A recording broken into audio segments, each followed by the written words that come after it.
Okay, you guys, we wanted to go over the different ways landlords can properly communicate with their tenants because it seems like many of you either only want to use one form of communication.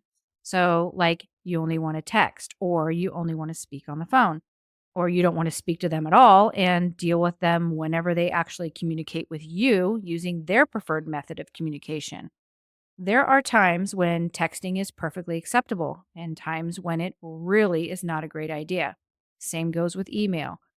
Different situations require different communication methods, and landlords should be mindful of when and how to use each one. And we're here to say that effective communication is key for landlords in maintaining a positive relationship with tenants and ensuring smooth rental property operations. There is a time and a place to be casual, and absolutely a time when being professional is of utmost importance. Welcome to your Landlord Resource Podcast. Many moons ago, when I started as a landlord, I was as green as it gets. I may have had my real estate license, but I lacked confidence and the hands-on experience needed when it came to dealing with tenants, leases, maintenance, and bookkeeping. After many failed attempts, fast forward to today, Kevin and I have doubled our doors and created an organized, professionally operated rental property business. Want to go from overwhelmed to confident? If you're an ambitious landlord or maybe one in the making, join us as we provide strategies and teach actionable steps to help you reach your goals and the lifestyle you desire, all while building a streamlined and profitable rental property business.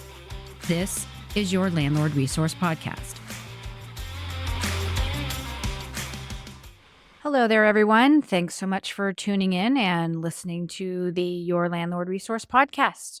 I'm your host, Stacy Casella, and I'm here with my co-host, my business partner, and my partner in life, Kevin Gilroy. Hey there, landlords. Happy to be here and to talk to you about landlord communication. And where you might think, what is there really to talk about with communication? Well, you'd be surprised at all we have to say about this subject. Absolutely. I think we communicate pretty well, don't you? You mean you and I, or with our tenants? I was talking about us. I think we have done really well communicating with our tenants. Oh, okay. I just wanted to make sure to ask because you always tell me when I'm not sure, just ask you. Yes, we do communicate well, and sometimes you communicate much louder than I do, but you certainly get your point across, I think. Yeah, well, Mr. Funny Pants, sometimes I feel like you're not listening to me, so I have to raise my voice to make sure that you can't ignore me. And you have to admit that you do tend to get confused a little easily. Huh? Oh, yeah. And that would be because you communicate so well? You know as well as I do that I am very clear when I communicate. And sometimes I don't need my voice to let you know when you are pushing my buttons. No, your face says it all, just like it is right now. Yeah, well, I think this would be a good time to continue with the show, don't you, Kevin? Yes, dear. And because our listeners can't see it, I'm getting a pretty good stare down right now. She's still staring. Oh, should I be afraid? Yeah, you absolutely should be afraid. You're asleep with one eye open tonight. I'm kidding. Am I? No. Anyway. All right, so let's get on with talking about landlord tenant communication, shall we? Yes, let's do that. Okay, you guys, like Kevin mentioned, we wanted to go over the different ways landlords can properly communicate with their tenants because it seems like many of you either only want to use one form of communication. So, like you only want to text, or you only want to speak on the phone, or you don't want to speak to them at all and deal with them whenever they actually communicate with you using their preferred method of communication. There are times when texting is perfectly acceptable and times when it really is not a great idea. Same goes with email. Different situations require different communication methods, and landlords should be mindful of when and how to use each one. And we're here to say that effective communication is key for landlords in maintaining a positive relationship with tenants and ensuring smooth rental property operations. There is a time and a place to be casual, and absolutely a time when being professional is of utmost importance. Yeah, that's right. So, today we're going to be discussing the different forms of communication and in what situation you should use them, as well as the tone, the language, and what instances it's important to be communicating with your tenants. Yeah, exactly. So let's start with in person communication. And this is when you're at the property and doing, say, a move in walkthrough. You want to actually walk the tenant through the house and show them where things are, like where the fire extinguisher is and where the thermostat is, the HVAC and the mechanicals are. And if you have gas to the unit, where the gas shutoff is and the wrench to use in case of an emergency. For multifamily properties, you want to show them where the garbage cans are kept and where to roll them down to. If there is anything that requires a trick to use or to open, you need to show them that. All right, so case in point, the front door to one rental we manage is the original door from, I think, at least the 1920s. I kid you not. And that lock is hard to remember how to open. And if we fail to show people the trick to opening the lock from the outside, I mean, it never fails. We get a call that they can't figure it out or have gotten locked out and don't know how to use it. Yeah, exactly. I mean, you guys get the point. This is when speaking to them in person is very helpful. And let me add that in our unit binder, we do have pages dedicated to many of the items that we show tenants during this move in walkthrough. We have QR codes as well as the links to user guides for things like the thermostat so they can learn how to set the different settings per day and set up the time if they want to do that. Same goes with the pre move out inspection that we offer them. We walk the unit and show them what we will deduct against their security deposit for. And we make it very clear what needs to be cleaned and what needs to be fixed before they move out. And here in California, this pre move out inspection is required to be offered to all tenants, regardless of the size of the rental property. They don't have to take us up on it, but we have to offer it so they have a chance to remedy any issues that might be deducted from their security deposit. But regardless of the state your rental is located, it's a very good idea to offer this to all your tenants. Now, we just did a pre move out inspection for a single family home rental, the same one with the tricky door, and where we had emailed each and everything that needed to be cleaned, we were able to follow that up when we did the voluntary walkthrough before move out. You guys, they left the whole house freaking spotless. I mean, it was really impressive. I swear when I went through it with Stacy to do the list of repairs and maintenance for the owners, I mean, I joked it looked like nobody had even been living there for the last 2 years. Yeah. So when those repairs are all done, we need to be careful not to mess up that house because it's going to be us having to clean it again. Duly noted. All right. Another thing you might want to speak with your tenants in person about is if you'd have to discuss sensitive issues.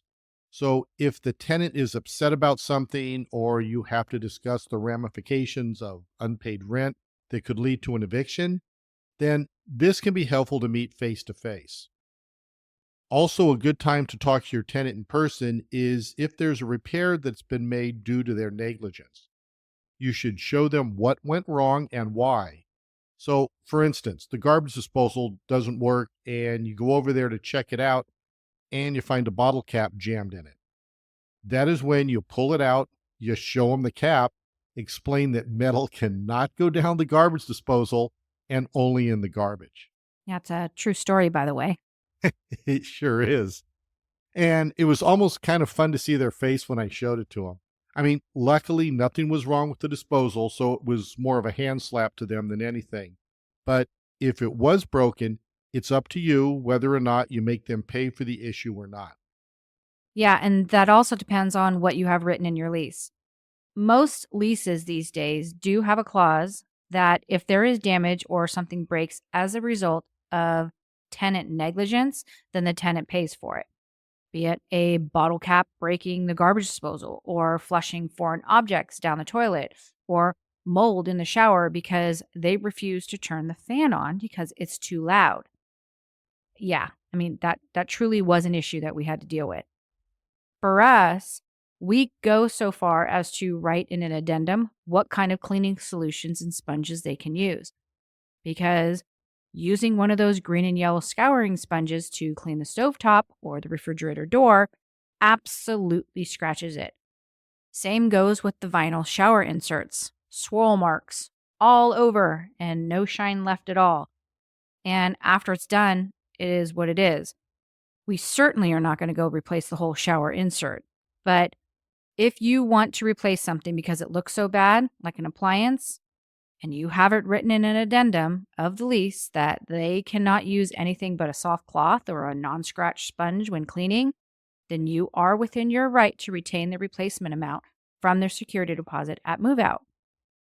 Your lease is your ultimate form of communication. So take some time to really think about what extra verbiage you might want to add to it that pertains to your property or your rules. At the end of the day, that lease is your fail-safe. It's your binding contract that covers your butt if a tenant tries to fight you on something specific. And the way you learn about these issues is either by someone else experiencing them and telling you about it, or like our issue with the swirl marks from the sponge, it happens to you, pisses you off enough that you decide it needs to become a rule that's addressed in the lease. Now, I will say that if you're a person who gets upset easily and might say something that you're going to regret, then maybe meeting in person to discuss damage is not the best idea. You can absolutely send them an email with photos of the damage or the issue and explain how they are in violation of the lease and lay out their options for payment. Regardless of whether you choose to speak with someone in person or through email, please make sure that you maintain a professional, friendly, and calm demeanor. You need to address them by their name, not buddy or dummy or anything derogatory. And if you think that might be an issue, that's when you choose to send an email over then instead of meeting them in person. Yeah, exactly. But when speaking with a tenant, you'll want to avoid jargon. So speak clearly and ask them if they understand, and absolutely ask if they have any questions. Yeah. I mean, it really isn't rocket science here, you guys. Speak the way you would want to be spoken to if you messed up. I mean, keep it to the facts.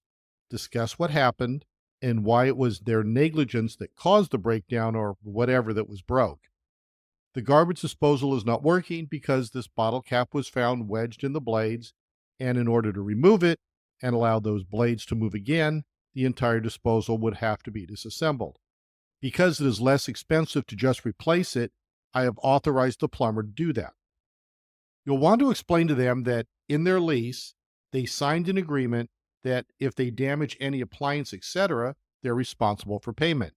And then say something like, it is estimated to cost $275 for the plumber to diagnose the issue, go purchase a new unit, and install it. Would you like to pay the plumber directly for this, or would you rather have it added to next month's rent?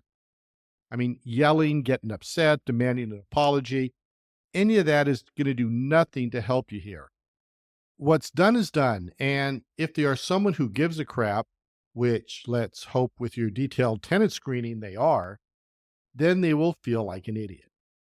And once they have to pay that invoice, they will likely be more cognizant of their actions while living in your unit. All right, let's talk about phone calls as a form of communication. And I will tell you, it is very rare when we will call a tenant. This is something you usually want to use for quick, urgent updates or responses, something they need to know about right now. An example of this for us was a couple years ago when we had a very large tree branch that pierced the roof above one of our units during a horrible rainstorm. As soon as we found out, we called our contractor and sent him over, and then we called the tenant to let him know what was going on. I mean, I don't think he was even home, was he? No, he had no idea the branch was even there, which is even more an issue because we had no idea if water was pouring into his unit through that hole or not. And luckily, all was well. But this is just an example. Or the time a tenant called us that the carbon monoxide detector for the unit next to hers was going off and she hadn't heard the tenant at all. Yeah, I mean, I would say that is a very urgent situation. So the neighboring tenant could hear through the wall another unit's alarm talking, saying carbon monoxide detected or something like that. And we called the tenant. And again, this guy was out of town and he authorized us to go in and check it out. We called our contractor and we called the gas company who sent a truck out right away. And after having to evacuate the other tenants, the gas company went into the unit to find it filled with gas, smelled like gas. And he found that the stove knob was just slightly turned, allowing gas to escape from the burner. It was a short evacuation, but nonetheless a very stressful one, especially because we were not there.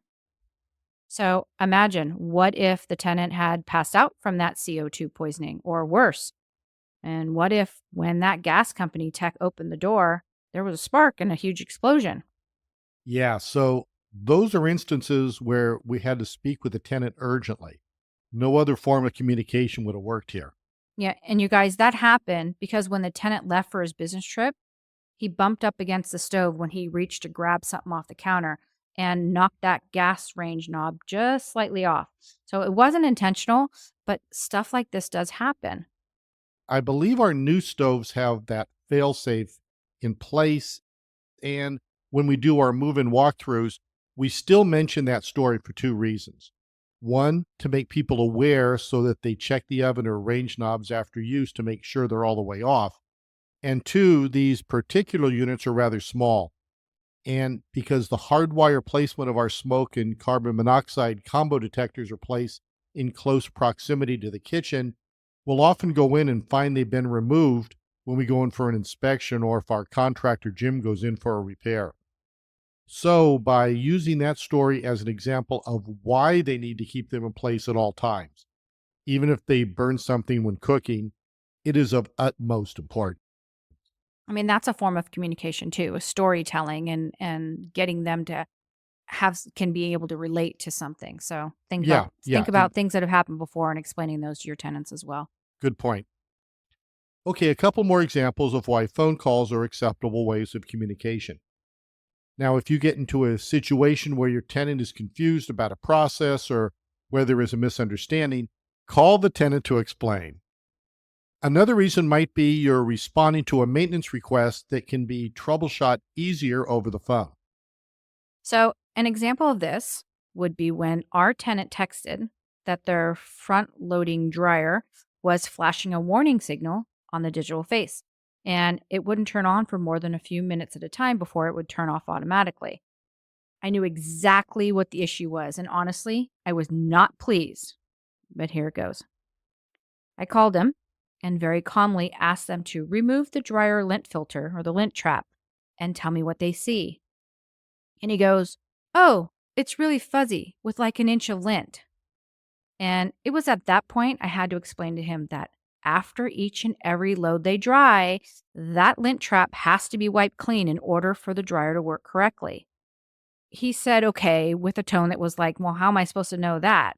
And it was right then and there that I realized that, new renters really have no clue on how to manage a household. And when I say that, I'm talking more maintenance things like this lint trap or like the garbage disposal issue or venting a bathroom after taking a shower. Yeah, I think that's especially true with the younger tenants. If I remember correctly, these tenants were actually doctors in residency at a hospital right near us. Yeah. Yeah, it's kind of scary to think about, right? I mean, that person who might be making life and death decisions for someone's health has no idea they need to clean the lint trap on the dryer.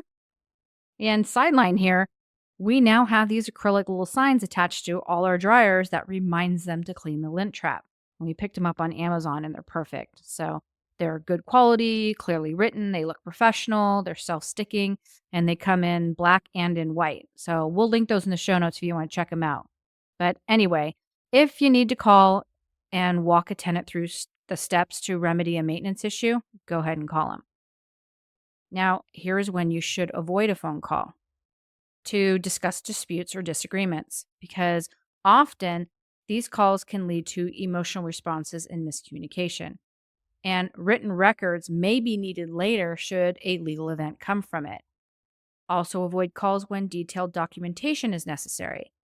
So, that would be any formal or legal discussions where records are needed, like move out procedures and what they need to do before they exit so that they can hopefully get their security deposit back.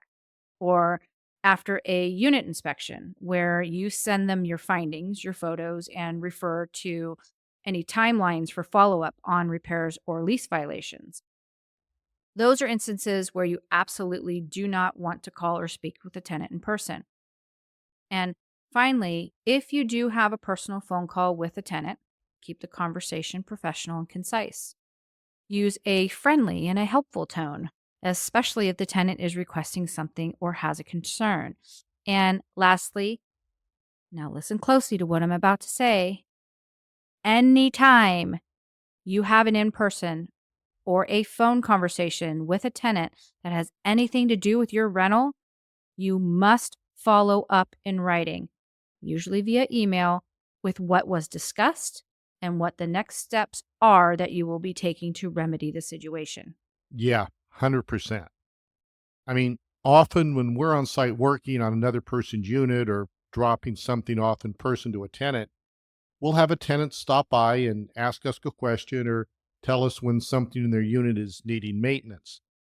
So then we will get back to the car or make a note on our notes app on the phone right there and then of what was said between the two parties, and either send an email follow up from our phone or when we get back into the office, in case we have to do any research or call a tech to go out and look at it. Okay, so let's move on to what is Stacy's favorite form of communication, texting. It is my preferred method of communication for business and for personal use. Unless it's one of the kids, because I do like to hear their voices and have personal conversations with them when I can. But for the most part, texting is the way to go. I mean, I agree for the most part. So, texting is best for quick, non formal updates or reminders. Think reminders about inspections or telling a tenant the time frame when a tech will be at their unit for a repair. Some landlords also have auto texts that remind tenants when rent is due in 3 days, 1 day, or the due date. Maintenance reminders are also good for texts, like when it's time to change the air filter or change batteries in the smoke detector, stuff like that. We also notice that many tenants are not on their email often, so a text to let them know an email was sent is something we've actually started to do lately. Yeah, you guys, we have tenants who have like a Gmail account that's really old, and they'll use it mostly for signing up for stuff, but don't use it for personal business use and use their work email instead. But they don't tell us this when they first start the application process. And I literally just dealt with this with an exiting tenant who also prefers to text everything. So now, when I send an email that I need a tenant to acknowledge or respond to, I also send them a text advising them that an email was sent and needs their attention. Another thing we use texting for is to send how to videos that we have pre recorded for maintenance issues, one being a jammed garbage disposal. I can just send over that link for them to watch and try to troubleshoot the issue on their own first. And then if they can't resolve it, I'll send someone out to repair it. And you guys, I'll link that video in the show notes so you can see what we did. We have these videos for a few instances, like some for tricky locks to access doors not commonly used, or how to change the air filter. I guess you could say those are additional forms of communication. I mean, how to videos are a great way to walk a tenant through solving an issue themselves. And honestly, I think most prefer that. I mean, I assume, and this is mainly from the positive feedback we've received when we send out videos or call or walk someone through solving an issue. But my guess would be that the tenants don't want to bother you with issues, but know they have to notify you when maintenance is needed. And they are relieved they don't have to deal with having to have a repair person or one of us in their units to fix something. And actually, I think they enjoy the self confidence that comes with solving an issue on their own. So maybe consider creating videos for your units. Often we post them privately to our property management YouTube account and have the links handy on our phone. And we've actually also created QR codes for these links and included them in our unit binders for those tenants who are willing to take a minute or two to check the binder for information about the issues before contacting us. And if you know Stacy, you know those binders are seriously packed with information. I mean, maybe we should do a podcast about what's inside of those. Maybe we should. That's a good idea. Every once in a while, I have one. All right, some tips about using text messages for communication. You want to use it for quick messages and you want to avoid putting anything into a text that has complex or legal issues. So don't text someone when they are in violation of a lease or if there are rent disputes, and absolutely do not text termination of a lease. That should be handled in a formal written notice, which we'll get to in a moment. And one thing to remember, and this is why it's best to use texting for short form communication, but text can sometimes come across as abrupt or, kind of lacking in tone. This is why it's not ideal for conveying sensitive information. So keep your text short and clear, avoid using slang or overly casual language, stick to a neutral, professional tone, even in short text. And lastly, avoid sending messages late at night or during off hours unless it's really urgent.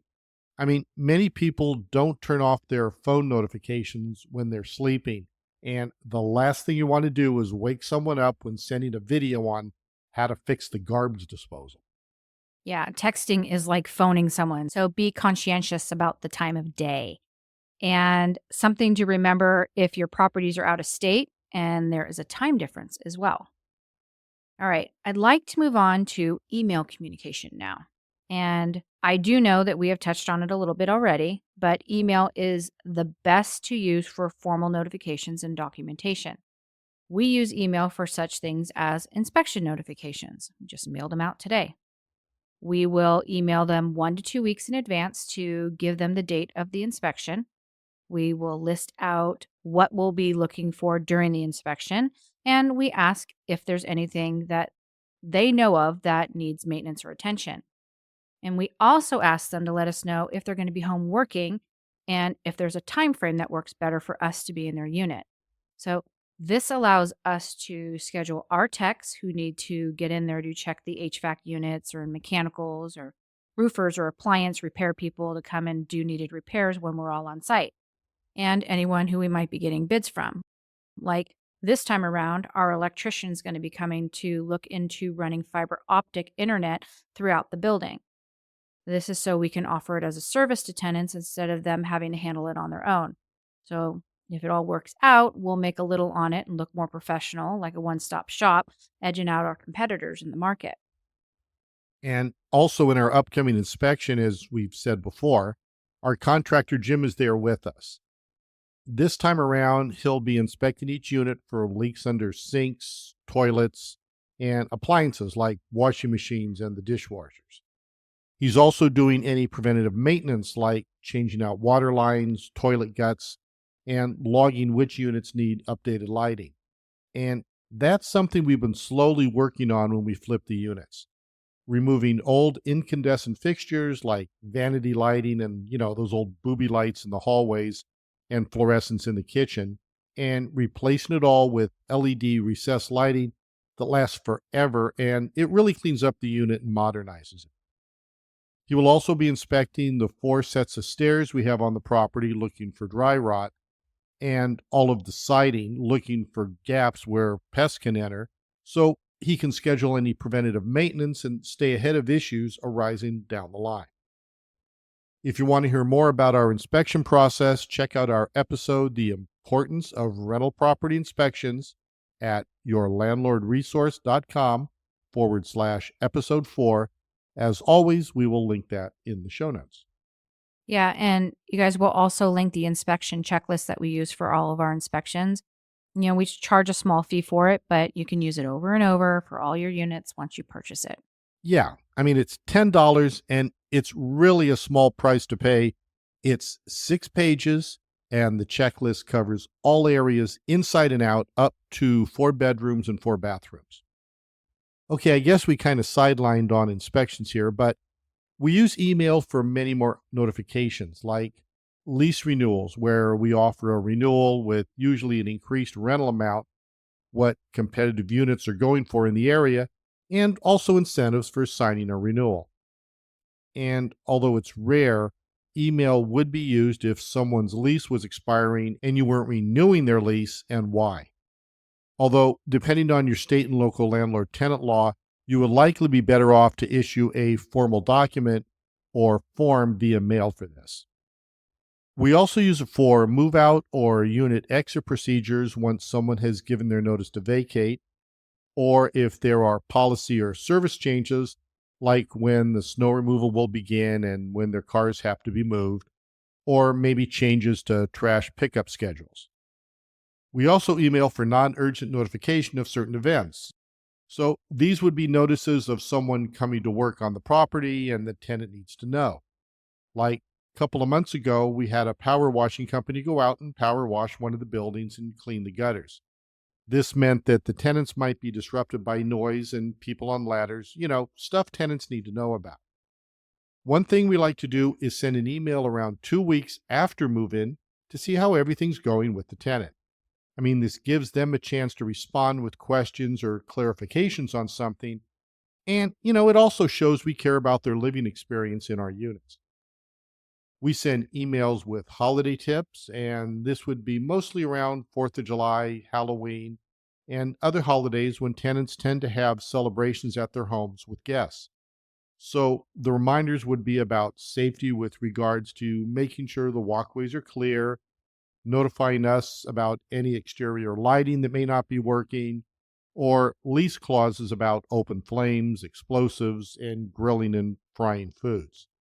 When we had wildfires that were causing really poor air quality, we sent our tenants tips on coping and a reminder to change their air filter along with the size of the air filters for their unit. For weather, we are sending reminders before heat waves and how to best utilize their AC units. And for landlords of rentals located in flood zones, you should be reminding tenants of what to do in case of a flash flood, giving them sites where they can monitor weather and tips on what they can do to prevent water intrusion, like, using sandbags and making sure their flood drains are cleared, or hanging up hurricane shutters if those are things that are their responsibility. Yeah, and if property maintenance is the tenant's responsibility, email is a great way to send them a reminder of what needs to be completed and by when. So, sending a checklist of those items and asking them to email back photos of the work completed is perfect for email. One more thing that we use emails for is when we're going to be out of the office for an extended period of time. This is when we direct tenants to contact our contractor, Jim, with all their maintenance issues. Now, if we're out of the country, he will also handle emergency issues, mostly due to the time difference. And I mean, let's be honest, if there's an emergency situation, he's going to be calling us to let us know what happened and how it was handled. Let's see what else. Oh, and of course, as I mentioned earlier, we like to follow up in person or phone conversations with an email of what was discussed and what the next steps are. Again, email is for non emergency issues or anything that does not require immediate action from your tenant. And you might also consider a personal phone call or an in person conversation for anything that is highly personal or a sensitive matter. Because, email sometimes can feel impersonal, which leads me into telling you that when you write emails, use a formal yet friendly tone and be clear with your subject line so tenants know its level of importance. Always start off with a polite greeting like, "Good morning, Joe," and close with something professional like, "Best regards." And lastly, be detailed and avoid using unnecessary jargon or overly complicated language. Yeah, that's for sure. I mean, keep your information straight and to the point. And here's a tip: bullet points are your friends, you guys. All right, almost done. Just a couple more things to go over here. So, I would arguably say that this next form of communication is most critical, and that would be formal letters, notifications, and certified mail. These are going to be your legal notices. And where some might use email for a few of these, some states do require formal notification via mail, including certain terminology. So we highly recommend you understand where you must use these formal notices, which forms to use, and exactly how to complete and deliver them. These are going to be to your lease violations, usually and especially if they are considered a major violation that, if not remedied, will lead to an eviction. So, like late rent payments, where you have to issue a 3-day notice to pay or quit. Of course, eviction notices, which you may want to consider using a professional service for that one. And rent increases and lease terminations may also be required to be delivered via formal notification. We suggest you always pay for certified mail so you get proof the notice was delivered and received by the tenant. And you know this is coming. Know your local and state landlord tenant laws about legal notifications. Most states have it written what constitute the need for a legal notification, how many days you have to notify, what days of the week can count towards your specified days of delivery, and how many notices you have to send or deliver to the tenant. And that means that it could be specified that if you want to deliver a notice in person or serve your tenant and they are not at home or don't answer the door, you can leave the notice at an obvious location on the door, but you also have to mail a notice as a backup method in case someone removes that notice or it flies away in the wind. Yeah. So, quite a while back, we have had to serve notices for unpaid rent, and it's no fun at all. The stress of having to chase down the rent and then having to worry about making sure that all of our notices have the I's dotted and the T's crossed, it can be really difficult to handle. But the bottom line here, you guys, is that these notifications are for documenting important legal matters, like anything related to lease terms. This is not your everyday communication. These are your formal notices that likely you're going to use a pre formatted form, unless you have a legal team that writes them for you. And you obviously do not want to mail anything that would be an emergency notice. Our tips, again, would be to use clear language, include all relevant dates, terms, and necessary actions for the tenant. And always keep a copy of this form or letter for your records. You want to send the original that has your signature in blue ink and keep a color photocopy for yourself. And as mentioned by Kevin, request confirmation of receipt by using certified mail. One more thing that I just remembered that is crucial to use mail notification is about security deposits. So here in California, we have a very strict 21 days to issue either the security deposit refund or a formal statement of what work has to be performed and an estimate of what will be deducted from that tenant's security deposit. Now, this can be a very costly mistake if you fail to follow the law about the security deposit return process. And a quick tip, if someone moves out and you don't have their forwarding address, just send the notice to your unit. For most states, using the last known address is perfectly acceptable. And as long as you have that envelope date stamped, you should be covered. Okay, now I want to address communication by way of using tenant portals or property management software. If you have access to this form of communication, you're going to want to use it for routine messages. So that would be rent reminders, maintenance updates, or policy changes. Often you can set up notifications to be sent automatically to tenants, like rent payment reminders or receipts for when those payments are made. And this is also a nice way for tenants to put in for maintenance requests. If tenants have their own portal, they can monitor their rent payments, their payment sources, and all communication regarding maintenance. And often, when notices are sent by landlords, tenants will be sent a text or an email letting them know to check their portal or unit notifications, which is really nice to have. And the benefit of using communication through tenant portals or landlord management software, especially if that software has a mobile app, is the way it streamlines communication. Yeah, 100%. I mean, for the most part, your records are all set up for you, and you won't have to worry about searching for an email or a text to see what was previously communicated. Of course, there are landlords we know who will only communicate via phone and not even their mobile phone. They want all their maintenance requests, questions, and everything to go to their landline home phone. But whatever your preferred method of communication is, here are some important reminders. Be clear and concise. I mean, whether in person or in writing, avoid confusion by sticking to clear and straightforward language. Use a professional, respectful tone. Even when delivering difficult messages like a late rent notice, remain calm and respectful and avoid sounding accusatory or confrontational. Document all important interactions.